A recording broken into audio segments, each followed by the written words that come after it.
Jeremias 33, 14 a 16. Diz assim o profeta: Eis que vem dias, diz o Senhor, em que cumprirei a promessa que fiz à casa de Israel e à casa de Judá. Naqueles dias e naquele tempo farei brotar a Davi um renovo de justiça, e ele executará juízo e a justiça na terra. Naqueles dias, Judá será salvo e Jerusalém habitará em segurança. Ela será chamada Senhor, Justiça Nossa. Eu coloquei como título dessa mensagem hoje exatamente essa última palavra, Senhor, essa expressão, Justiça Nossa. É óbvio que Jeremias é um profeta lá do período de 580 antes de Cristo, mas esse trecho em específico aqui, quando ele fala de um renovo, ele está fazendo uma alusão ao Messias que viria muitos anos depois, séculos, que era Jesus Cristo. Portanto, toda a palavra de esperança que Jeremias traz ao povo naqueles dias, basicamente não era para aqueles dias, mas para um futuro vindouro, aonde justiça seria conforme o reino de Deus, não conforme o direito, não conforme o parecer dos homens, dos seres humanos, mas conforme o olhar e o caráter do próprio Deus. Então, essa é a base da nossa palavra, da nossa mensagem nessa noite. Falando sobre o ambiente dessa passagem bíblica aqui, nós estamos falando aí no ano 10º do reinado de um rei que chamava Sedecias. Por isso eu disse há pouco, nós estamos falando aí aproximadamente 590 antes de Cristo. O que estava acontecendo naquele momento, naquela região, para essa mensagem aqui acontecer? O exército babilônico, capitaneado pelo grande rei general Nabucodonosor, havia cercado completamente a cidade de Jerusalém. Jeremias, que era o profeta dessa época, estava detido e preso no cárcere do Palácio Real, porque ele tinha sido acusado de ser um derrotista, de ser um traidor do povo. Isso você vai encontrar, se você desejar, em Jeremias capítulo 32, versículo 1. Então, diante desse quadro, parece que o que está acontecendo aqui é como se fosse o princípio do fim. É como se essa mensagem diz, olha, o que está começando aqui com vocês agora é o fim. Só que ele está começando aqui nessa circunstância. Qual? Jerusalém está sitiada. Vocês estão sem liberdade. Vocês estão sob sentença de morte. Pode ser uma sentença também de viver no exílio para o resto da vida, de serem separados dos seus filhos. Os idosos vão ficar para trás. Geralmente eles ficavam e eles levavam quem tinha força ainda de trabalho. Era a mentalidade daqueles dias. Então, parece que a mensagem aqui está dizendo, ó, esse aqui é o princípio do fim, mas não o fim só por causa da dor, do sofrimento e do cativeiro. A gente já vai ver isso. Então, é nesse contexto que o profeta Jeremias, em nome de Deus, ele se levanta, né, e ele interfere nesse quadro, proclamando a chegada de um novo tempo, de uma nova era, de um novo momento, de um novo cenário, no qual Deus haveria de pesar as feridas do seu povo e curá-los, e proporcionar ao seu povo abundância de paz e de segurança. A mensagem é tanto mais surpreendente ainda quanto o futuro imediato parece. Como é que o futuro imediato se parece para aquele povo naqueles dias? Sem saída. Naqueles dias não havia saída. Jerusalém estava sitiada e era eminente a invasão. E o próprio Jeremias foi acusado de profetizar a inutilidade de resistir aos exércitos dos caldeus, dos babilônios. Estava preso por causa disso. Eles queriam que o Jeremias dissesse, não, isso não vai acontecer, isso é uma ilusão. Jeremias foi preso por causa disso. Então, e é iminente a destruição de Jerusalém e o exílio. Qual é a mensagem diante desse ambiente aqui, desse cenário, desse contexto, dessa história e dessa profecia? O que é a mensagem desse texto aqui?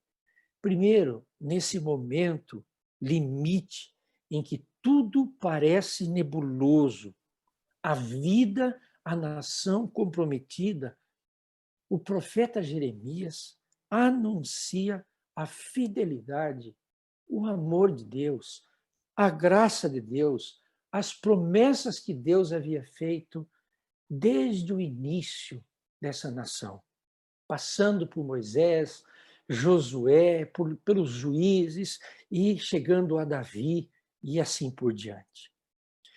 Esse texto está dizendo, o profeta está anunciando que no futuro Deus irá fazer surgir um descendente dessa linhagem de reis e de senhores. E a palavra, né, a ideia aqui, um descendente, se chama a palavra, a expressão mais clara para a palavra descendente é rebento justo, que no hebraico é tzemah tzadik, significa aquele que é íntegro virá. Aquele que está destituído de iniquidade, de interesses próprios, mas comprometido com o bem do ser humano, esse virá para assegurar a paz, para assegurar a salvação, para assegurar a verdade e a justiça. Esse anúncio de Jeremias é como se ele dissesse mais ou menos assim, olha, pessoal, deixa eu dizer uma coisa para vocês dura. O cenário que está aí não vai mudar. Pode vir outros reis, não vai mudar o caso. Vocês serão invadidos. Mas eu quero dizer para vocês que no futuro haverá um libertador que vai libertar de uma vez por todas e vai se colocar do lado e vai ser o grande protagonista de tudo que é bom, de tudo que é perfeito, de tudo que é agradável, de tudo que é justo, de tudo que é íntegro. Então, creiam nesse Messias. Creiam naquele, o único, que de forma alguma nos amedronta e nos faz cair o queixo por causa de decepção. Ele assegurará a paz, o equilíbrio, o cenário.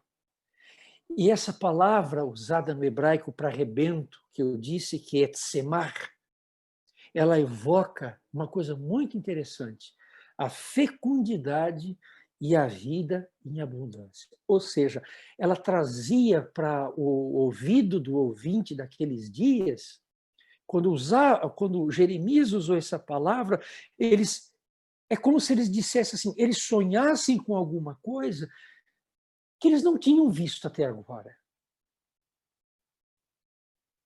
Porque o que eles tinham visto até agora era apenas rumores, injustiças, inverdades, que rei após rei vinha numa sequência de iniquidade, de mentiras, de exploração e de injustiças. Então, essa palavra que o profeta usa, ele não usa por acaso, ele usa para que o seu público pudesse entender. Entender o quê? Que aquilo que ele está dizendo, essa esperança que ele está anunciando, em palavras, é fecunda. Ela vai gerar alguma coisa. ela vai trazer um renovo, ela vai criar algo diferente.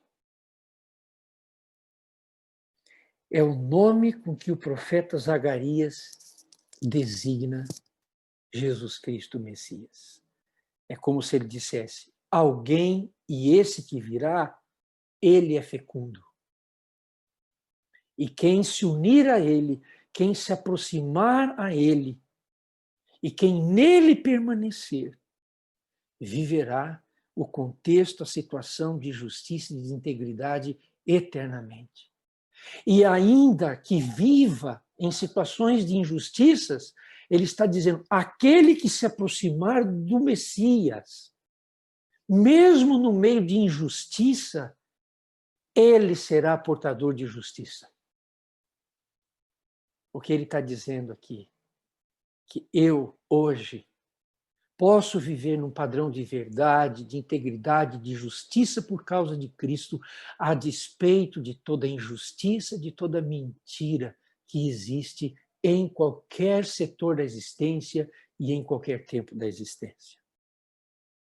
Porque aproximar-se de Cristo é trazer para nós a fecundidade da integridade e da verdade. Então, as palavras ligadas à área da justiça aqui, elas desempenham um papel fundamental nesse anúncio que o profeta está fazendo. Disse que o descendente de Davi será justo, novamente, é uma alusão ao Messias, e que a sua tarefa futura vai consistir em assegurar essa justiça e o direito. Parceiros, estão juntos. Aí está uma das duplas mais difíceis do homem fazer funcionar. Justiça e direito. Você pode ler qualquer manual de direito, em qualquer sistema do mundo, justiça e direito vão estar par a par. E mesmo que se a gente encontre as maiores injustiças e atrocidades, quem as faz acha que está fazendo no direito e com justiça. Nós somos precários como seres humanos. Eu sou precário. Você também é precário. Os sistemas são precários. Os partidos são precários. A religião é precária. Quando Cristo não é a essência da nossa existência, nós seremos sempre precários. E as nossas associações e ações estarão precarizadas. Porque só em Cristo nós podemos continuamente construir e renovar o conceito de justiça, de direito, de verdade e de integridade. Porque justiça e direito, na Bíblia, faz alusão ao funcionamento reto das instituições, dos poderes, das forças e do indivíduo responsáveis pela administração da justiça. Ou seja, numa nação, ele estava falando aqui para uma nação, não é só um sistema que é responsável pela justiça e o direito. Eu, como indivíduo, também sou. E eu me avalio no dia a dia da minha vida, como eu olho para o meu próximo, como eu me relaciono com as circunstâncias de injustiça, de inverdade.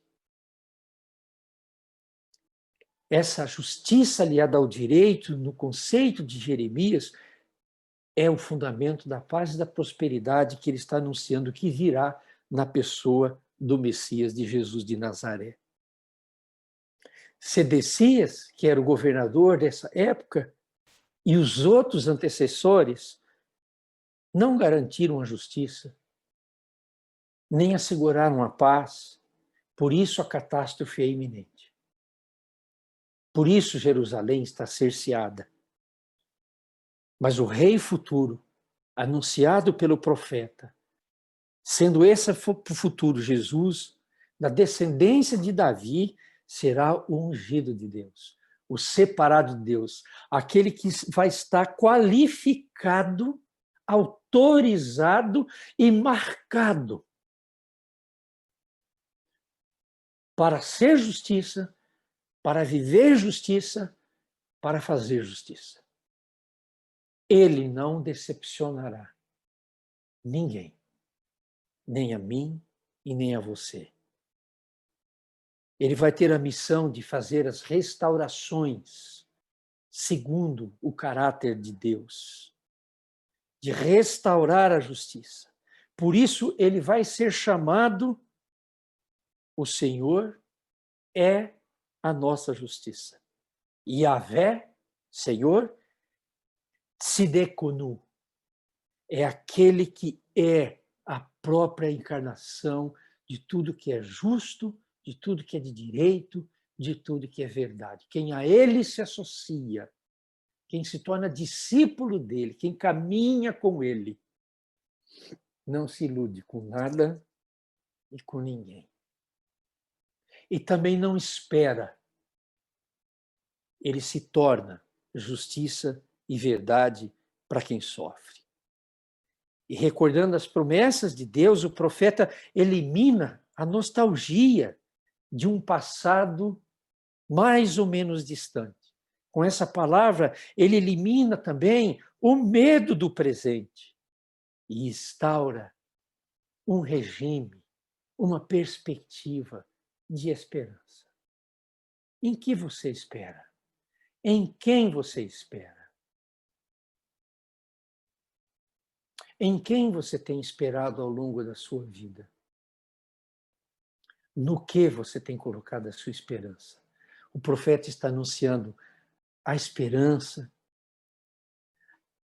que nos leva e que nos conduz a ver o que é justiça, verdade, integridade. Ele diz, é esse que virá. Para nós hoje, esse que já veio e que marcou o chão dessa terra, do planeta, Jesus de Nazaré. Viveu, morreu e ressuscitou. Ele superou todo esboço e pensamento de justiça. Por isso ele prevalece eternamente e convida a mim e a você para vivermos nessa casa que da esperança se transforma em verdade, em integridade, em proteção, em fraternidade, em paz, em possibilidades, criadas não somente para o nosso bem-estar, mas possibilidades que eu posso ver para fazer caminhos e pontes a partir da minha vida para o bem-estar de tantos outros. Muito bem, essa é a mensagem daquele dia. É isso que Jeremias quis provocar na vida do povo de Israel. É como se ele dissesse assim, olha, não deu certo esse projeto. Os reis que vieram, o rei que está, não entenderam. E muito entre vocês também não entenderam esse projeto de Deus. Então agora ele proveu alguém que não vai decepcionar, alguém que não vai falhar, alguém que não vai fracassar. Alguém que não será arrebatado por orgulho, por sonhos e por desejos próprios. Esse alguém é Jesus de Nazaré. Ele não falhou, ele não falha, ele não desapontou e não nos desaponta. Nele, eu e você, não temos somente um estofo de vida para basear nossa existência. Nele nós temos a empolgação. Nele nós temos o caráter. Nele nós temos a integridade. Nele nós temos as diretrizes e tudo que precisamos para não aguardar um estado de justiça, de integridade e de cuidado. Eu posso fazer. A igreja pode fazer. A minha família pode fazer. E eu não vou ficar capengando e tropeçando aqui a acolá por causa dos desalentos que os poderes sempre aprontam para mim e para você. Como atualizar essa mensagem? E com isso eu termino. Primeiro, o ambiente em que nós estamos, temos vivido, a nossa geração agora, mas muitas gerações anteriores à nossa, potencializa o medo, a frustração, o negativismo, a insegurança, o pessimismo. E quando se instaura isso na nossa existência, nós somos capazes de reagir das maneiras mais estúpidas e brutas que pode haver. Reagimos com violência, reagimos com desdém, reagimos com arrogância, reagimos com indiferença, reagimos para aparecer, reagimos para conseguir o que queremos. Todas reações precárias e não tem nada a ver com o ser humano que Deus, em Jesus de Nazaré, quer construir ou reconstruir. Nada a ver. Os cristãos e a igreja não pode cair nessa.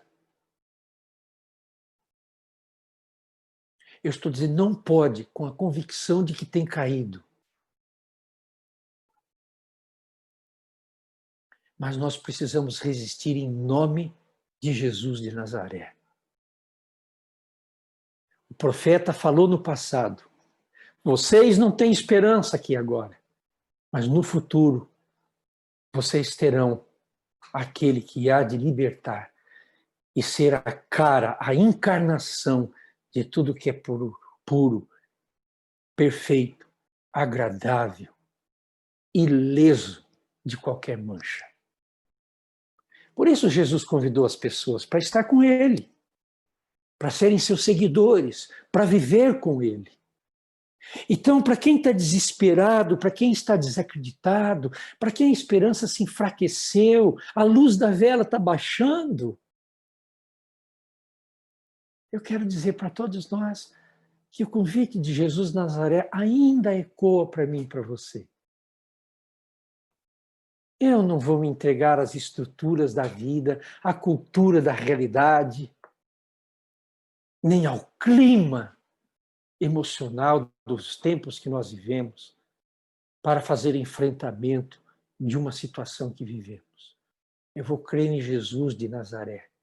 Eu vou passar pelo mesmo sofrimento, pela mesma dificuldade que ele também passou.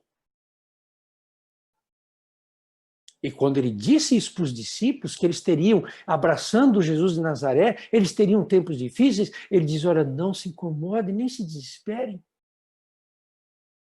Vocês terão problemas no mundo. Mas eu venci. E vocês também vão superar.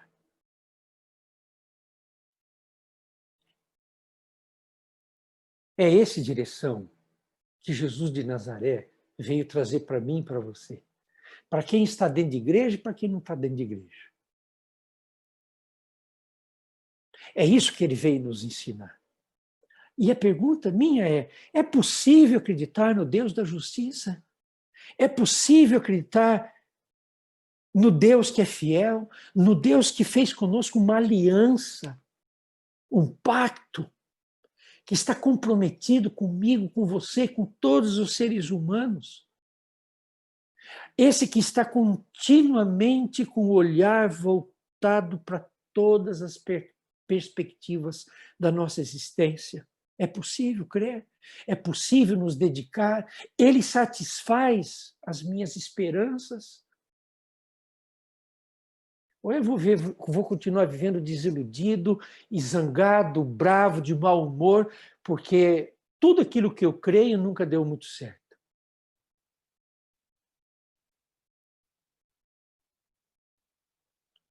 Por fim, de acordo com o Novo Testamento, essa justiça que é Cristo é comunicada pelo próprio Cristo a todos os filhos e filhas de Deus. Aqueles que amam a Deus, aqueles que disseram um sim para andar com Deus segundo Jesus andou.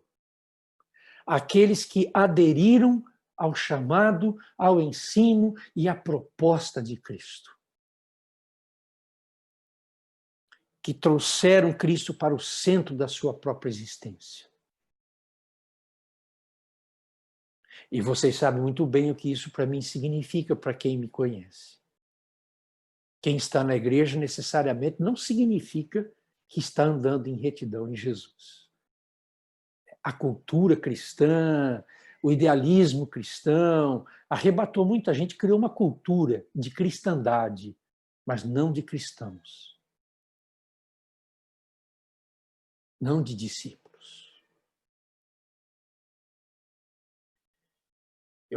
Cada vez mais eu vejo gente apaixonada, doida, entregue por doutrinarismos, por denominacionalismos, por manuais de instrução e cada vez mais menos pessoas cristãs engajadas com a vida.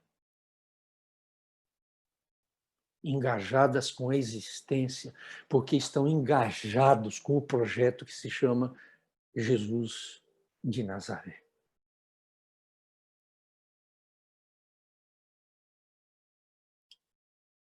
O Messias trouxe graça para o povo de Deus, caminhos de libertação. E a pergunta, sentimos-nos verdadeiramente membros do povo messiânico?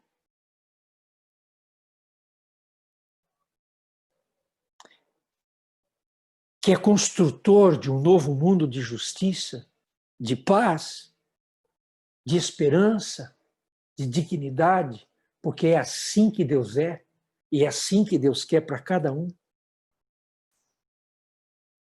Somos verdadeiramente membros desse conceito? Qual é a atitude que define o meu empenho, o seu empenho, o nosso empenho, a minha dedicação, a nossa dedicação? O compromisso sério com a justiça e com a paz por causa de Cristo, ou o comodismo de quem prefere demitir-se das suas responsabilidades e passar ao lado da vida? Cristo se engajou. E os registros dos evangelhos existem, não é para contar a história de Jesus, como a gente ouve muito em seminário. Os evangelhos servem apenas para uma biografia de Jesus. Ninguém quis construir biografia de Jesus. Os evangelhos são testemunhos da vida, do compromisso, da dedicação de Jesus, querendo mostrar para aqueles que seguem que precisam ser como ele. E é esse Cristo que chama a mim e a você, em tempos difíceis, de desesperanças, de medos, de falsas promessas de um novo tempo. Jesus de Nazaré é o único que faz eu e você sobrevivermos em qualquer circunstância e em qualquer situação. Jesus de Nazaré é o único que, quando estamos sitiados, seja lá pelo que for, como o povo de Deus esteve nesse período de Jeremias, ele é o único que me faz esperançar nele. E me dedicar por causa do que ele fez em mim, e não por causa de projeto A, B, C e D. Ele é suficiente. Ele é suficiente para mim, para você. Nele, a nossa esperança nunca, não sendo ingênua, nunca se decepciona. Que Deus possa abençoar a mim e a você. Que Deus possa renovar as nossas forças nele. Que ele possa ser o centro da nossa fé, da nossa vida, daquilo que nós cremos, possa ser o centro da nossa igreja, Esperança como igreja. Apesar de estarmos ligados a uma denominação. Mas que a nossa primeira convicção é que somos de Cristo. Uma comunidade da fé de Jesus de Nazaré. O prometido e o desejado das nações.